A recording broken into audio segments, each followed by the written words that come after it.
Okay, these recordings is to cover some of the extra maforshim that we did. This is not a necessity for the Bגרות, but it will very much make it easier for you because it'll give you a much wider selection of questions to answer. And these questions generally are not very difficult. So let's get to it. The first case we're discussing is the bottom of Nunhei Mabet. Haporetz geder b'fnei beiman chavera.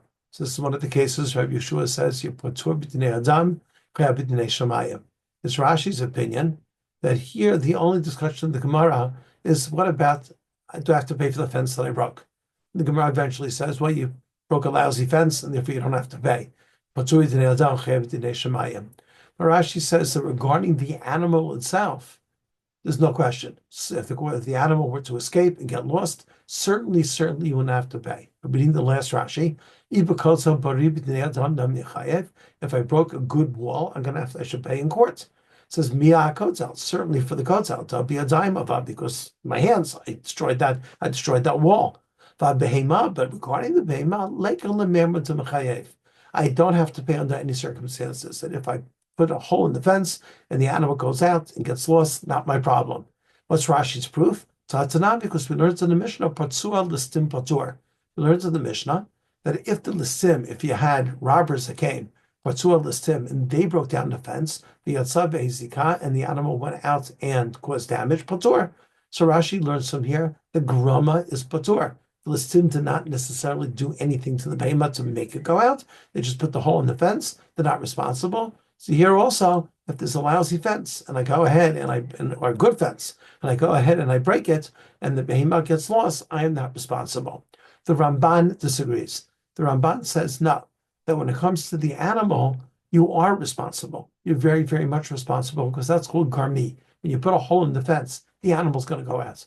And if the animal gets lost, you're going to be responsible. What about the Mishnah? Rashi brought a proof in the Mishnah. So what the Ramban says is, if you look carefully in the Mishnah, what does the Mishnah say? It says, "Posua listim v'yatsa v'hizika."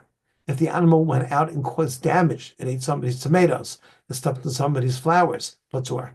In other words, the listim, if the animal just left and got lost, they would also be chayav, because that is garmi. What you're not responsible for, if the animal went out and did damage, that's not a slam dunk. And the only time you'd be responsible for damage of the animal is if you own the animal. Here, the listim don't own the animal. In our case, the fellow that puts the hole through the fence doesn't own the animal. And it's not a slam dunk that animal's going to go ahead and eat. Then you're going to be patur.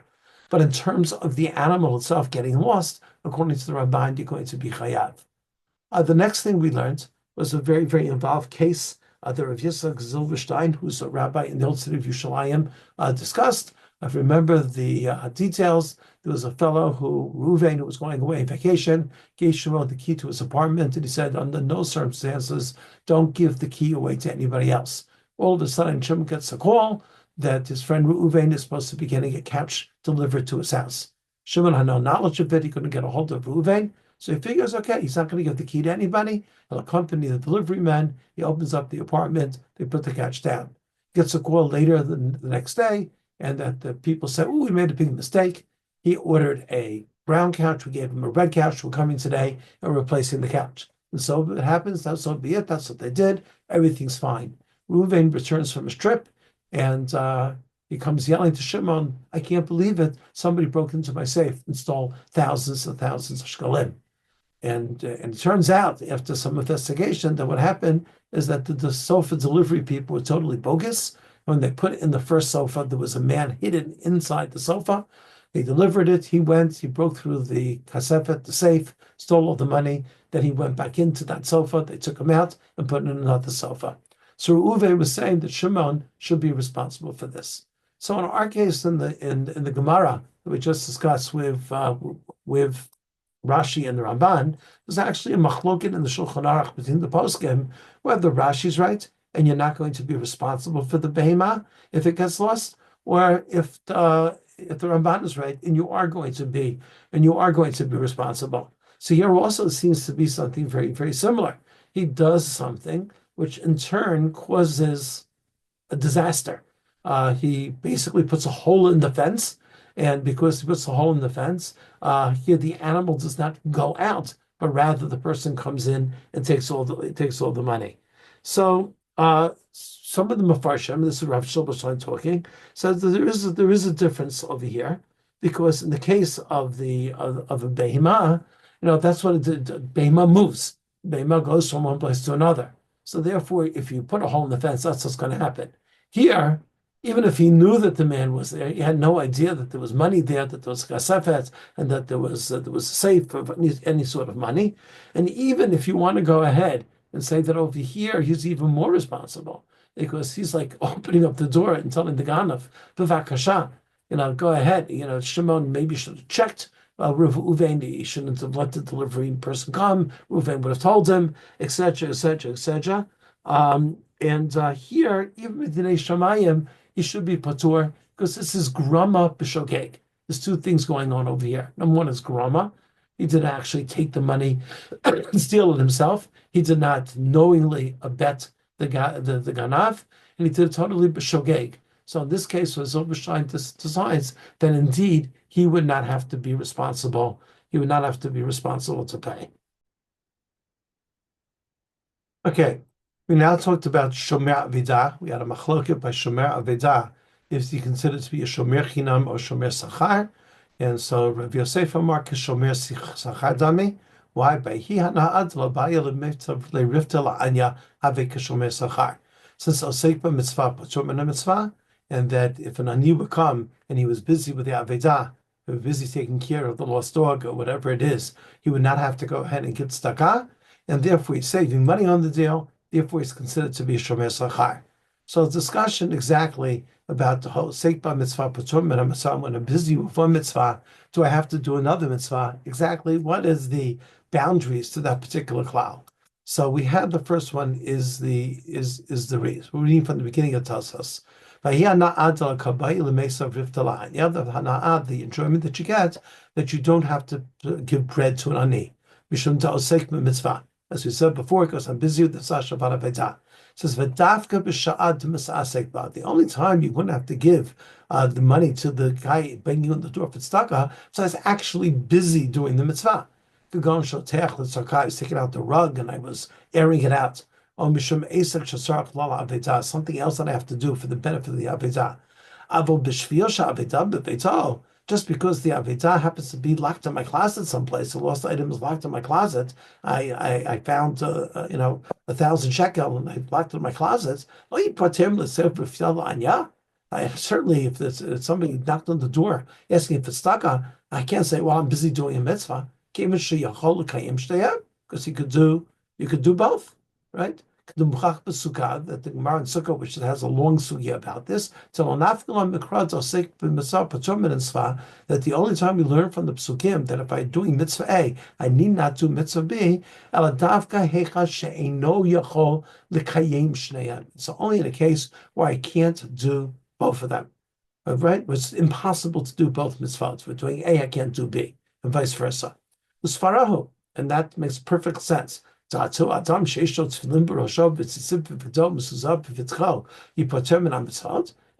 putting tefillin on, I'm wearing tefillin, I don't do any other mitzvot. Just because I'm wearing tzitzit or I have a mezuzah on my door, I don't have to do any mitzvot. That's absolutely ridiculous. So that the p'tur of osek b'mitzvah patur min mitzvah is very, very, very limited to when I'm busy with the Avedah and no way at that particular point to give the dog a bath. I can't leave the dog in the bathtub and go answer the door, and I don't have to give the guy tzedakah. And he says, and the Re continues, the Rabba model Rav Yosef to Osef b'mitzvah patur b'mitzvah. Rabba says that Shomer Avidah Shomer Chinam, he agrees that Osef b'mitzvah patur b'mitzvah. But Rav holds the fact that maybe when I give the dog a bath, at that second someone's going to go ahead and knock on the door and I want to give him tzedakah, that is not enough to make the person a shomer sachar. He's getting very, very little possible benefits because the odds are that that's never going to happen. That's the way the Re understands how seikba mitzvah patur min mitzvah. We learned the Ran. The Ran learns it a little bit differently. He says, "Ha'osek mitzvah, patur min mitzvah," means if I'm busy with mitzvah A, even if I can also do mitzvah B at that same time, I need not do mitzvah B. Again, according to Tosfot, the only time we say Osek b'mitzvah patur min mitzvah when it's impossible to do both. According to the Ran, if I am doing mitzvah A, even though at the same time I could possibly do mitzvah B, may take a little bit of extra effort or whatever, I need not do mitzvah B. Okay, so only because I am osek b'mitzvah, not because I cannot do both. I'm osek, I'm busy with one mitzvah, I need not do the second mitzvah. And we learned that Rav Kanevsky, what you call the Stipler Rav, who explained what the difference between Tosfot and the Ran is. How does osek b'mitzvah patur min mitzvah work? Does osek b'mitzvah patur min mitzvah when I'm doing mitzvah A, mitzvah B is there. I'm chayav in doing mitzvah B, I just can't do it. But the mitzvah is alive and well. That's what Tosfot says. So therefore, if I can go ahead and efshar l'kayim shnehem, and I can both possibly go ahead and do both, I should do both. According to the Ran, osek b'mitzvah patur min mitzvah means when I'm doing mitzvah A, mitzvah B disappears. It simply is not there anymore. And therefore, if I'm doing mitzvah A, there's no need to do mitzvah B. I can do it if I want to do it. But if I'm doing mitzvah A, even if I can manage mitzvah B, I need not trouble myself because osek b'mitzvah makes the second mitzvah melt away. We compared this to the idea on the other side of pikuach nefesh toches Shabbat. We say pikuach nefesh toches Shabbat. Does that mean that the Isurei Shabbat are not there anymore? And therefore, it just is, if regarding all these things, it's not Shabbat? Or no, the Isurim are there, I'm just allowed to do them. And so it's a similar thing, a similar idea by osek b'mitzvah patur min mitzvah. Okay, we're now going to Daf Samach on the bet. So the next group of Mefarshim we learned. We had the whole thing with David HaMelech and the story in the Shmuel that he wanted to drink of water, and then the Gemara says he really wanted to know a halacha. There's a discussion exactly which halacha he wanted to know. The second suggestion of the Gemara is to come Yubayile, where David HaMelech wanted to know Mahu lahatzel atzmo b'mamon chavera, that you had the fields of that was belonging to Jews and the Plishtim that was hiding in it, and he wanted to know, could he burn down the field, even though it's going to cause loss of money to Jews, in order to get rid of the Plishtim. Shalchulei and the Beis Din that was in Beilechem sent him a message, Asur lahatzil atzmo b'mamon chavero, you're not allowed to save yourself when it's going to cost somebody else. Avalta melachatza, you're a melech, you can do what you want. So Rashi understands the following, the last Rashi on the page, V'yatzilaha shelo yisrafua. In other words, you can't even go ahead. And they said, you cannot burn down this field. Ho'il v'asur lahatzil et atzmo b'mamon chavera. Even though the Plishtim were there, you might say it's a case of pikuach nefesh. You might say, listen, hey, come on, I got to get rid of these guys. This is the enemy over here. According to Rashi, the question was, can you go ahead and burn down the field? And Rashi said the answer was, you can't. Shelo yisrafua. The pikuach nefesh allows you to do certain isurim, but does not allow you to cause monetary harm to somebody else. Tosfot takes issue on this right away. This Tosfot, the next to last little one, the whole question the David HaMelech had, in other words, of course you can burn down the field. That's not the question over here. The question is, do you have to pay? In other words, can you go ahead and say, listen, it was pikuach nefesh, I had to do it, therefore I don't have to pay? Or, no, even though it's pikuach nefesh, and I was allowed to do it, I still have to compensate the other person. And certainly that seems to be a little bit more logical. That's a major machloket, Rashi, and Tosfot. See, here we learned that the Rambam has a series of things by Geneva in terms of stealing, that you can't steal under any circumstances, even if you're just doing it for fun, and even if you're going to steal with the idea of paying it right back right away. You can imagine somebody that has, a drink, soda on the desk, he's not there, say, listen, I'll drink it now, and then I'll go ahead and I'll pay him back later. Even that is considered gazela, and the Rambam says, Kol asur shelo yargil atzmo bekach. So the Rambam gives a reason that all these things are asur from the Torah because they just go ahead and they give you a hergel, makes it a habit to go ahead and steal. That even though I'm not really stealing in the real sense because I have every intention of paying him back, I'm still not allowed to do something. The Rush wants to claim that if you had the case of the Gemara later on, that he wanted to go ahead and destroy this field of the sorin, of the barley, and he was going to compensate by going ahead and giving them in turn the field of the adashim, something which was better, of the lentils. And the Rosh wanted to say that if the payment was ready, in other words, just logistically, I couldn't get it to him already. I couldn't get it to him so soon. But if the payment was ready to go, then I'm allowed to go ahead and destroy the first fields, and that is considered to be immediate compensation. In other words, what the Rambam is talking about is if I steal the Coke, and then a half hour later I'm going to buy another Coke. But if that other Coke, let's say I have it, and it's just in another room, and I call my friend and I said, listen, take that Coke and make sure that you take it on behalf of Kobe. And even though Kobe's not there now, right now, but at that particular point, we have the idea of Zachilna Adam Shlo B'fanav, even though Kobe is not there, the other fellow in the other room is taking the soda on behalf of Kobe, so that I'm paying him back immediately. So according to the Rosh, that's going to be okay. It's just a matter of logistically, I can't pay him back right now, but in reality, I have the funds, I have the Coke, I can get it back to him. So that's the Rosh's opinion.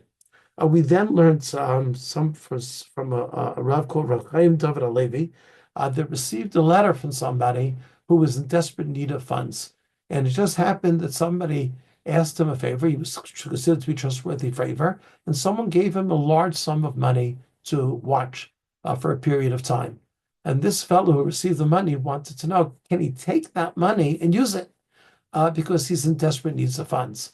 So Rav Chaim David Alevi explains that when we say pikuach nefesh tochek l'tzara kula, doesn't mean you're allowed to steal.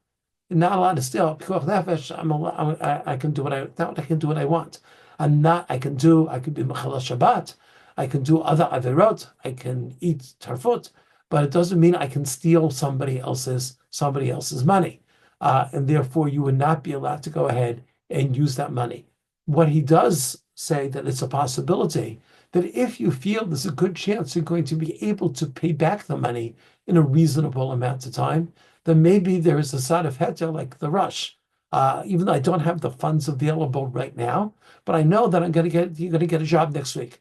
And it's just a matter, you need a week to tide you over. And then next week you're going to be able to get those funds back. Then he says that maybe there's a tzad of heter, that maybe you could take the money that was given to you now, use it now to go to the supermarket, get your food. And then by the time the guy wants his money back in 2-3 weeks, you're going to have a job and you're going to be able to settle the debt. That there's room to be matir. But to go ahead and just to take the money outright with no real plan to be able to pay the person back, he feels would be very, very wrong. And that would be the case of matzil, which is not allowed. Okay, the next thing comes to the Gemara Samach Bet Amud Aleph at the very bottom after the whole sugya of Talmud and Eish. The Gemara asks a question. Ma ben gazlan chamsan. The two terms learned to use in the Torah of gezel and chamas. Okay, chamas is timlei arts chamas. What is the difference between a gazlan and a chamsan? So Amalei, so Rav Ashi answers chamsan yehed dmei. He goes ahead and he pays for the item. In other words, he wants something very, very badly, puts the money down, and he grabs it from the guy, but he pays him. Gazlan lo yehed dmei, where the gazlan just takes it, right, steals it. Amalei, so Rav Ada said to Rav Ashi, yehed dmei chamsan karilei. If he gives money, you're going to call him a chamsan. It's over the Yitzhak Hamas. V'amar Rafuna, then Rafuna say, Talua v'zavin. Even if I force somebody, I sort of like really make it difficult for him, and I want him to sell something, and I sort of like pressure him a lot. Zvina. He sold it. At the end of the day, he sold it. He got his money, and it's a real sale. So why are you called a chamsan? What avera did I do? Look, Asha, there's no question. Hadza Amar Riltzani. When eventually the guy says, okay, I'll do it, he acquiesces and he does it, then it's going to be a regular sale. Hadza Lo Amar Riltzani. But in the case of Hamas, he never agrees. The guy goes in and tortures, I don't agree to this, I don't want this. The guy puts the money down, takes the product. In such a case, that is called Hamas. So Hamas is an outgrowth of lo tachmod. We know one of the Aseret HaDibrot, the last Aseret HaDibrot is Lo Tachmod. I'm not supposed to go ahead and the word that's used in English, covet and be jealous and want something that somebody else has. Now, we explained in class, it doesn't mean that if I see a Tesla outside no one wants Teslas today. But if I see a nice car outside somebody's house, you can't say, I wish I had a car like that. You can't say, I want that car. I want to have that car. No, somehow figure out I can get that car away from the other guy. So the Rambam says as follows: Kol hachomed avdo amato ubeito v'kilosh chaviro. If I have jealousy for my friend's Eved or his Amah, his maidservant, or his house, or something the other guy knows, all kol davar she'efshar lo she'yiknu mimena, anything which I could want to buy from him, and I really just made life impossible for him. I kept on pressuring him until I finally took it from him. Even though I gave him lots of money for it, I paid him full price. I've done it lo ta'aseh of lo tachmod. Because again, my whole thing was here because I just wanted that thing that he had it so badly, I was willing to do anything. So to be over lo tachmod. So the first thing we have to discuss is how can the Torah go ahead and legislate such a thing that in my heart I shouldn't really, really want something. Maybe the Torah said I shouldn't act on it, but how can I stop it from wanting it? It's just such a natural thing. So the Ibn Ezra gives a very, very famous mashal, a very famous allegory. That a princess is coming to town and there's a peasant living in the town. He's all excited the princess is coming, but he has not the slightest notion that all of a sudden that he's going to become the prince and she's going to marry him. He knows that he's a peasant and he works in the field and does what he does. And it's lo Allah adato, he doesn't think for a second, and he has no craziness that the princess is ever going to give him any attention whatsoever. In other words, there are things that we can put out of our brains. And we know that, again, I know that I'm not going to become a major league pitcher. Just not going to happen now. I can put it out of my brain. I know it's an impossibility. So also, something belongs to somebody else. I can make that's an impossibility. It's not mine. It's simply not mine. And I cannot have any sort of lust for it whatsoever. And that's something that I can control. But going back to the Rambam says if you can't control yourself and you give him money and you take the item, you're over lo tachmod. But then the Rambam says something very, very odd. Ve'ein loken alav zeh. However, you would not get malkot, you would not get lashes and beit din for doing this avera. The Rambam says mipnei she'ein bo ma'aseh, because there's no action included in this. Generally speaking, halacha is the only time you get malkos if you do something. And here the Rambam says you're not doing anything. I'm not over this avera until I take the item. Well, wait a second. Immediately, the Ravad, this is a small thing we call the Raavad in Yeshiva Ravad, he says, what is going on over here? This is crazy, says the Raavad. The Rambam just said that you went ahead and you put the money down and you grabbed the item from him. How can the Rambam say it's a love she'ein bo ma'aseh, that you didn't do anything? You just did an action. What is the Rambam talking about? What the Rambam could have said is that he doesn't get malchus because he can compensate the other person. Malchus is when you can't compensate somebody, but here I can pay him back and I give it back and I can make good and everything can be fine. But how does the Rambam in the same breath say that you're only over the lav if you take the item, but it's a lav she'im bo ma'aseh? You didn't do anything. Well, you took the item. What is going on over here? So there was a rabbi who was the Rosh Yeshiva in Malay Adumim for many years. He passed away 2-3 years ago. Nachum Rabinovich wrote a sefer on the Rambam. He says as follows: really, the avera that the person is doing here is what he's thinking in his heart. How do we know that when he's thinking in his heart that he's really thinking that way?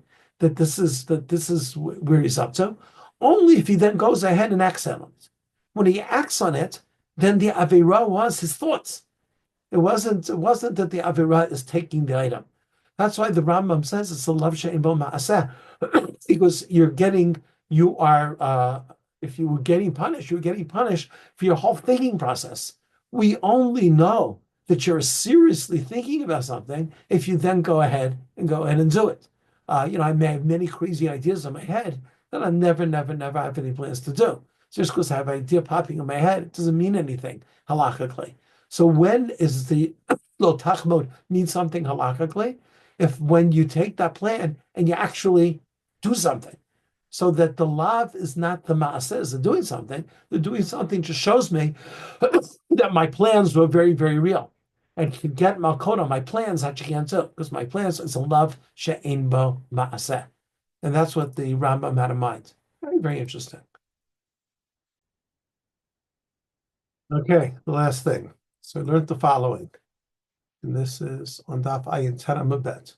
The Mishnah said, Ein megadlim behimataka be'eretz Yisrael. You can't raise goats and sheep in Eretz Yisrael. Why not? So Rashi told us in the place, Mishum Yishuv Eretz Yisrael, because we want Eretz Yisrael to be settled. Shemavir et hasadot, and these animals are going to eat up all the fields. V'chosadot Eretz Yisrael, stomach to Yisrael, and everything in Eretz Yisrael is probably owned by a Jew. So Rashi mentions two things. The one, Yishuv Eretz Yisrael. Eretz Yisrael should be settled nicely and shouldn't have, parts that have been rampaged by animals. And also, it's nezek to another Jew because you're causing damage to another Jew because they're going to eat from another Jew's fields. The Gemara says in the next Amud something very, very interesting. The Gemara says over here, Amrav Yehuda Amarav Asinu Atzinu B'Bavel Ke'eretz Yisrael B'Bataka. Rav Yehuda ben Barav said, we passed the same legislation in Bavel, like in Eretz Yisrael. Apparently, it's because Bavel was very, very Jewish. It's like Tinek, say it. And they felt, okay, you're going to have the same problem. You don't have Yishuv Bavel, you don't have the same thing as Yishuv Eretz Yisrael, but you have animals going, it's going to cause nezek to another Jew's field. It's going to cause damage to another Jew's field. And therefore shouldn't be allowed. And the Gemara continues a little story. Ravata bar Aval Ravuna. So Rafuna, you have animals. You have Bavel. I see these animals around. Amalei. So he said, Tidan come into Luchova. No, I gave it to my wife. His wife's name was Chova, and she's watching them. So in other words, apparently the idea sounds like that you give it to another person. Maybe that other person is going to be more careful than the average owner of a big farm, and he's going to really watch over the animals. So Amalei Rabada says Chova. The Chov is going to bury her children. You're doing the wrong thing. And Kula Shanet Ravada Barava, and all the years of Ravada Barava, because he said this, Lo Kaim Zara Rafuna Mechova, Rafuna had no children from Chova. Okay, so the first thing Tosfos wants to try to understand over here is there some validity to this idea that if you give it over to a third party, then it's going to be okay? You just can't do it if you're doing it yourself. Give it to a third party, to a roeh, that roeh is going to be careful. So he says over here, that which we learned at the beginning of Bava Metzia, to roeh behemot shel charim kasher, that if somebody goes ahead and is shepherding somebody else's animals, we assume that he's an honest person and he could be a witness in a case. We don't think that he's bringing his animals onto other people's property. Because the person is not going to go ahead and start stealing from other people's property when it's not even his behemoth, somebody else's behemoth. So Tosfos says, no, that doesn't prove anything. I know dafka gasa. That's only if he's ro'eb behemoth gasot, cows. He's allowed to go ahead and have them. Aval takab be'eretz Yisrael b'Bavel l'Rav ein yer l'chalik b'megadel shelo l'shel achirim. But Be'emat HaKan Eretz Yisrael, or in Bavel, according to Rav, who said the same halachot apply in Bavel, it makes no sense to make a difference in Be'emat HaKan, whether you're taking it out to the fields or whether somebody else taking out to the fields. And he proves it. Afiluk Shura B'Karei HaMitah Asur. We had the story later on about Rav Yehuda ben Bava, who had this goat tied to his bed, and they said, "Oh, you're being over the takanav chachamim." So apparently we didn't want these animals here at all, even though this was tied up and it's not going anyplace. So certainly you can't give it to the roeh. And so it says, not that the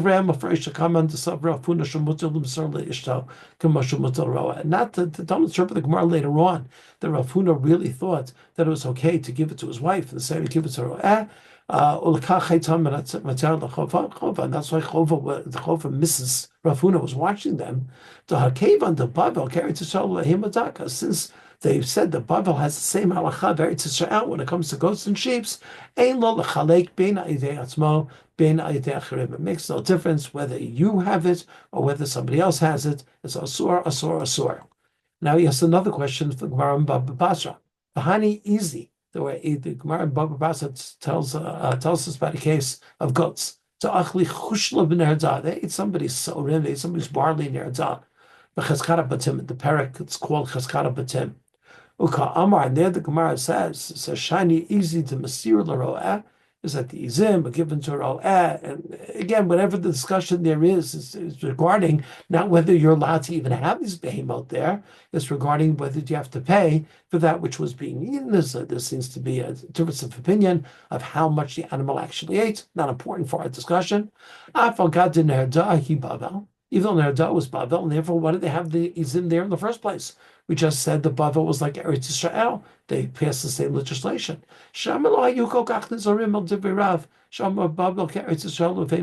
Maybe people weren't so about what Rav said. The Bavel's like Eretz Yisrael. Maybe not everybody accepted it. Go see Rav Huna himself was Machmi, so I gave it to Chova. When he meant to say it's okay.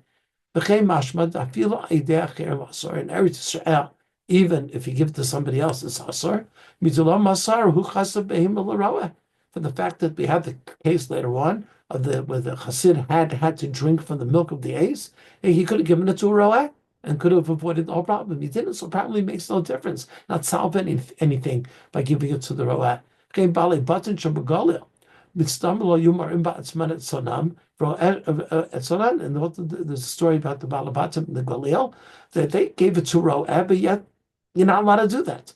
We also talked later on about a Ro'eh that does tshuva, and we don't make him get rid of his animals all at once. We say when he finds buyers, little by little, he should get rid of his behemoth. Apparently, if he wanted to, he could find somebody else to shepherd the animals. And even so, we say that he should go ahead and sell them off. So apparently, by giving it to somebody else, you've solved no problems at all. That is the essence. That is the essence of the Tosfot. But the question that we have over here is this halacha that you're not allowed to have behemoth takot. Is it still in force today? If you have halacha in the Mishnah, is it still in force today? So there's a little bit of discussion about it. According to some, yes. Yes, why shouldn't it? What happened to it? The fact that there was no yishuv in Eretz Yisrael for hundreds and hundreds of years doesn't really change the situation. So Rav Avadja Yosef quotes another great gadol, Pesach Frank, who said as follows. He said, wait a second. You had this halacha, which was in the Mishnah, when people were living in Eretz Yisrael, and then Eretz Yisrael for hundreds and hundreds of years essentially had no Jews that have farms in Eretz Yisrael at all. So the halacha sort of like died away. And therefore, when we come back to the 1800s and we start to have land again and animals and everything else, that halacha was gone. And until the Beit Din will come back and reinstitute that takana is totally gone. And that was his opinion. It's not that the takana was there the whole time, just there were no Jews to observe it. He felt once there were no Jews to observe it, the takana ended. And therefore, when we came back in the 1800s, there's no more takana. There was no more halacha, and therefore you can have all the behemoth takot you want in Eretz Yisrael. The other opinion is Rav Shaul Yisraeli, who says as follows: the takana is always there for the good of the people, because it's going to benefit society. And if society as a whole decides, in other words, they don't need a court to decide, don't need Rabbanan to decide, but society decides, it's not for our benefit anymore, because in order for the economy, we need the izim, we need the goats, we need the sheep, and we need this and we need that. And basically, there is a tacit agreement in society about the laws where you're allowed to have a farm, where you're not allowed to have a farm, where you can take your animals, where you can't take your animals. And everybody sort of like agrees to all of this. And in the case when animals do damage, there's going to be a sense of compensation and responsibility. So that's why the takana is no longer enforced today, because the takana is no longer for the good of society. Okay, I hope you enjoyed. Baslacha.